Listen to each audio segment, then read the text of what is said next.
Kapag tayo'y nasa ibang bansa, hindi maiiwasang makaramdam o may magpaparamdam, either nakikita o hindi nakikita ng ating mga mata. Tunay ngang dahil doon, lumalakas ang ating pananampalataya sa Diyos.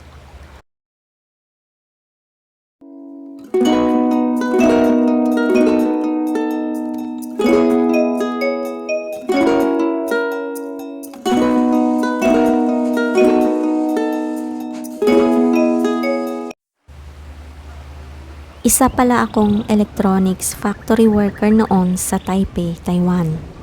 Way back year 2005-2007. Factory ng mga GPS, Global Positioning System, na pagmamay-ari ng taga-United States at nagkaroon ng factory branch sa Taiwan.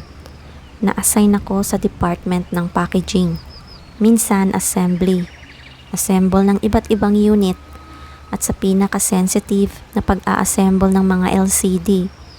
Marami kaming mga Pinay sa dorm. Umaabot gang 3rd floor at sa 4th floor yung rooftop or attic na tinatawag. Doon naman nakapwesto ang washing machine at sampayan.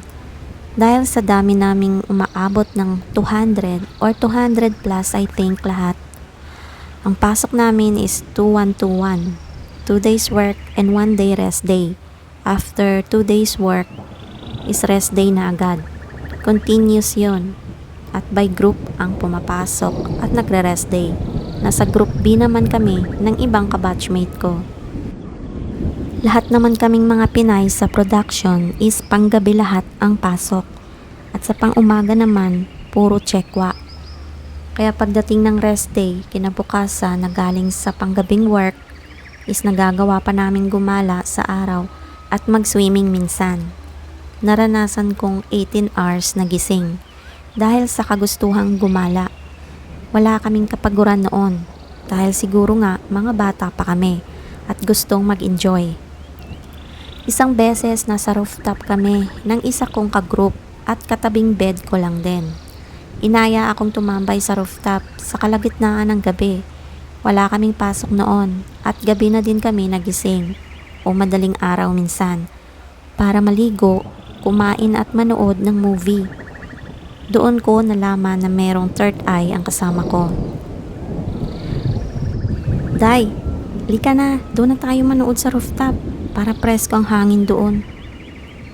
Pero bakit doon? Madilim kasi sa taas. O bakit? Wala bang ilaw? Sige na nga, tara na.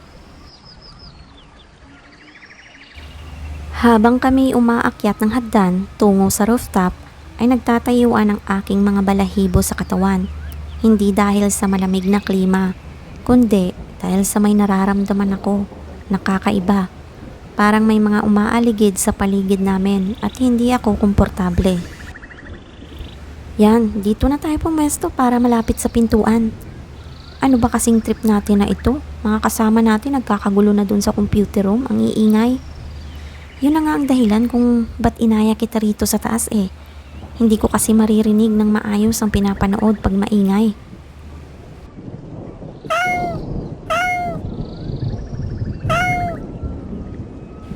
O ba't ka nandyan? Nakatitig ka pa talaga sa amin ha? Sino kausap mo? Yung pusa, hindi mo ba nakikita? Kailan pa ba nagkaroon ng pusa dito sa dorm? Wala naman ah. Biglang umandar yung spinner ng washing machine kahit wala naman kaming kasama o naglalabas sa gabing iyon. Nagkatinginan kaming dalawa ng kasama ko at dali-daling umalis para bumaba na lang. Hindi ako matatakotin sa mga nagpaparamdam na hindi ko nakikita dahil malakas ang loob ko sa mga ganon. Nasanay na siguro ako sa dating bahay ng aking lola na parating merong nagpaparamdam. Dumiretso na lang kami sa computer room kung saan nag-iingay ang mga kasamahan namin at doon nag-internet na lang kami ni Beth. Isang gabi din iyon habang kami ay natutulog sa kwarto. Mga 10 katao ang laman ng room namin at lahat kami tulog. Naka-double deck ang mga higaan At may mga kortinang nakatabing sa bawat bed namin para walang disturbo habang may natutulog. Pinapatay din lagi ang ilaw pag lahat tulog na. Sa kasarapan ng aking tulog ay biglang may malaking paa na nakaapak sa tiyan ko at hinawakan ko ito para alisin. Ngunit ang lakas niya at hindi ko kaya. Pinipilit ko noon na imulat ang mga mata ko para magising at gusto ko din sumigaw upang may makakarinig sa akin. Lahat ng iyon hindi ko magawa dahil sa lakas ng puwersa na umaapak sa tiyan ko. Minabuti ko talagang isipan na lang ang mga paa ko at tumama ito sa headboard ng bed ko. Doon kasi nakalagay sa paanan ko yung headboard ko at malapit lang din sa pintuan namin nakapwesto ang bed. Doon na din ako nagising dahil naigalaw at naisipa ko yung mga paa ko sa headboard. Sa isip ko ay hindi naman ako napagod sa trabaho para mabangungot ng ganon. At kung tuusin, hindi pa kami nakakakain. Dahil sa pagkakaalam ko, ang mga binabangungot sa pagtulog ay yung mga napagod at busog bago matulog. Hindi lang isang beses nangyari sa akin yon kundi marami na.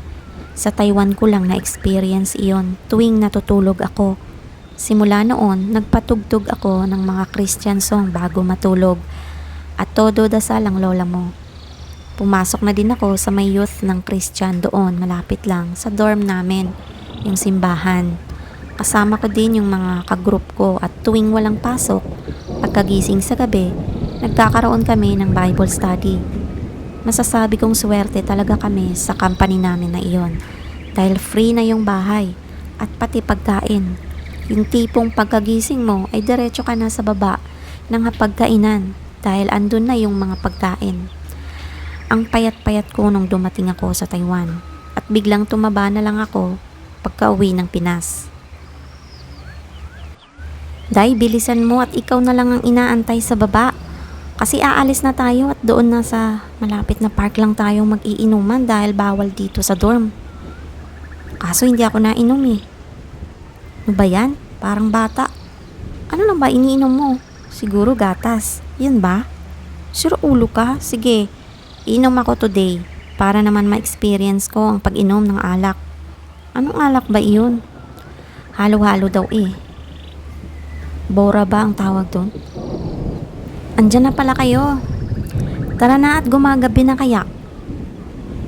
First time ko na makainom sa ganong klaseng inumin na pinaghalong gin, condensed milk, kape, at kung ano-ano pa.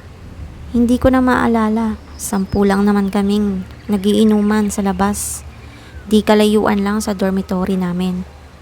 Pagka-uwi ng dorm, alam kong hindi naman ako nalasing sa oras na yon. Guys, nakikita nyo ba yung nakikita ko? Hindi syempre. Bakit ano ba yun? Bakit may mga clouds dito sa loob ng dorm? Parang nasa langit lang oh. Lasing ka na girl. Parang hindi naman ako isang lasing eh. Dahil konti lang ininom ko at hindi rin naman ako nahihilo para makakita ng ganoon. Ay nako, bahala nga kayo dyan. Buti na lang walang nalipad-lipad na ibon sa clouds. Kinabukasan ng gabi, habang ako naliligo sa shower room noon, nagsasabon ako ng mga oras na iyon at humakbang lang ako para buksan yung shower. Biglang nadulas yung tsinelas na suot ko at patagilid akong bumagsak sa tiles ng banyo. Ramdam kong parang may tumulak sa akin kaya bumagsak ako. Sumakit ang buong katawan ko pagkatapos noon. Namaga pati boobs ko na tumama pala sa sahig ng noong bumagsak ako. Hindi na ako ulit naligo sa shower room na iyon. Simula first floor hanggang third floor ay meron din namang shower room at mamimili ka na lang. Doon na ako parating nagsha-shower sa baba. Isang araw nangyari din sa loob ng computer room habang ako nag-i-internet. Konti lang kami nag-i-internet doon at nakapatay pa yung ilaw sa loob. May biglang kumalabit sa likod ko. Buong akala ko may bagong pumasok sa room. Pero nung tingnan ko sa likod ay walang katao-tao naman. Dinedma ko iyon at patuloy akong nag-internet. Ito naman nangyari habang kami nasa production na nagtatrabaho. Naglilinis ako noon ng LCD. Todo linis at check ko kung merong NG or sira. Alam kong malinis na yung LCD ko at walang NG ang nangyari kung bakit may biglang lumutang na hulma ng buong palad ng kamay. Ang hawak kong LCD, nakakalinis ko lang. Wala namang taong lumapit or tumabi sa workplace ko sa oras na yon.